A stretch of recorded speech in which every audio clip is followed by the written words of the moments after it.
अस्सलामुअलैकुम my YouTube family, कैसे हैं आप सब। उम्मीद है कि सब खैरियत से होंगे। आज मैं आपके साथ चना पुलाव की सबसे आसान और मज़ेदार और खुशबूदार रेसिपी शेयर कर रही हूँ, जिससे आपका पूरा किचन महक जाए। तो चलिए शुरू करते हैं, देर किस बात की।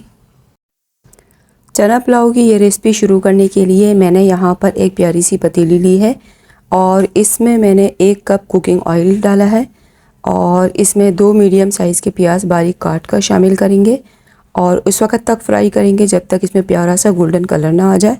जब प्यारा सा गोल्डन कलर आ जाएगा तो हम इसको निकाल कर प्लेट पर फैला लेंगे। अब इसी कुकिंग ऑयल में 1 चम्मच अदरक लहसुन का पेस्ट शामिल करेंगे और साथ ही 5 से 6 हरी मिर्चों का पेस्ट इसमें शामिल करेंगे और दोनों को 1 मिनट तक अच्छे से फ्राई करेंगे ताकि अदरक लहसुन का कच्चापन ख़त्म हो जाए। अब इसमें 3 अदद मीडियम साइज़ के खूबसूरत से टमाटर काट कर शामिल करेंगे और 2 मिनट तक कवर कर पकने के लिए रख देंगे ताकि टमाटर अच्छी तरह गल जाएं। यहाँ पर आप देख सकते हैं टमाटर काफ़ी हद तक गल चुके हैं। तो इसमें कुछ खड़े मसाले शामिल करेंगे, जिसमें 2 अदद बड़ी इलायची है, 2 बादियान के फूल हैं, 2 से 3 दालचीनी के टुकड़े हैं, 2 तेज़पात हैं। मज़ीद इस रेसिपी का जायका बढ़ाने के लिए 4 अदद लौंग और 1 चम्मच के करीब काली मिर्च इसमें शामिल करेंगे। इन तमाम मसालों की अच्छी तरह बुनाई करेंगे ताकि इस रेसिपी को अच्छा सा जायका और बेहतरीन खुशबू से नवाजें। 2 से 3 मिनट इन तमाम मसालों की अच्छी सी बुनाई करने के बाद मज़ीद इसमें हम कुछ मसाले शामिल करेंगे, जिसमें 1 चम्मच मोटा कुटा हुआ धनिया है और 1 चम्मच मोटा कुटा हुआ ज़ीरा है और 1 चम्मच ही सौंफ है और 1 चम्मच हम इसमें नमक शामिल करेंगे। 2 से 3 मिनट तक इन तमाम मसालों की अच्छी सी बुनाई करेंगे और बुनाई के दौरान अगर पानी खुश्क हो जाए तो थोड़ा सा पानी डालकर मज़ीद हम इसको भूनेंगे ताकि मसाले जले नहीं और इनकी बुनाई अच्छी सी हो जाए।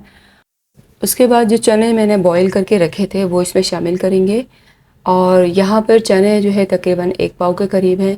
रात भर मैंने भिगो के रख दिया था और सुबह मैंने 1 घंटा हल्की आँच पर इसको पकने के लिए रख दिए। तो आप देख सकते हैं चने कितने अच्छे से गल चुके हैं यहाँ पर। तो साथ ही चनों में हम 2 चम्मच के करीब दही भी शामिल करेंगे और फिर अच्छी सी बुनाई करेंगे ताकि दही का पानी खुश्क हो जाए और ऑयल ऊपर आ जाए। 6 से 7 मिनट इन चनों की अच्छी सी पकाई करने के बाद बड़ी वाली हरी मिर्च शामिल कर ली है और साथ ही मैंने 3 गिलास पानी इसमें शामिल किया है। मैंने इस गिलास के हिसाब से तकरीबन 2.5 गिलास मैंने चावल लिए हैं, जो कि तकरीबन 3 पाव के करीब बनते हैं और इसको अच्छे से कवर कर लेंगे ताकि पानी में अच्छी तरह बॉईल आ जाए। तो यहाँ पर आप देख सकते हैं पानी बॉईल हो चुका है और चावल शामिल करेंगे।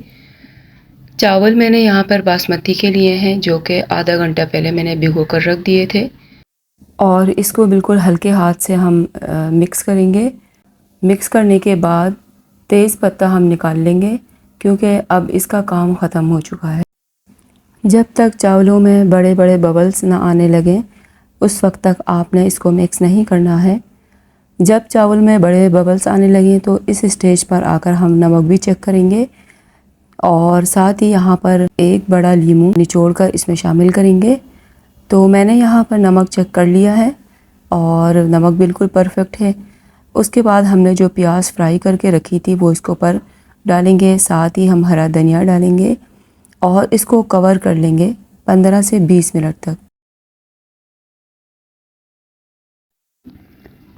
ये 20 मिनट गुज़र के ही नहीं दे रहे।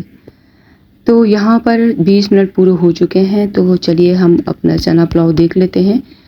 आप देख सकते हैं कितना ज़बरदस्त इसको दम आया है और यकीन जाने ढक्कन हटाते ही खुशबू से पूरा किचन महक उठा है।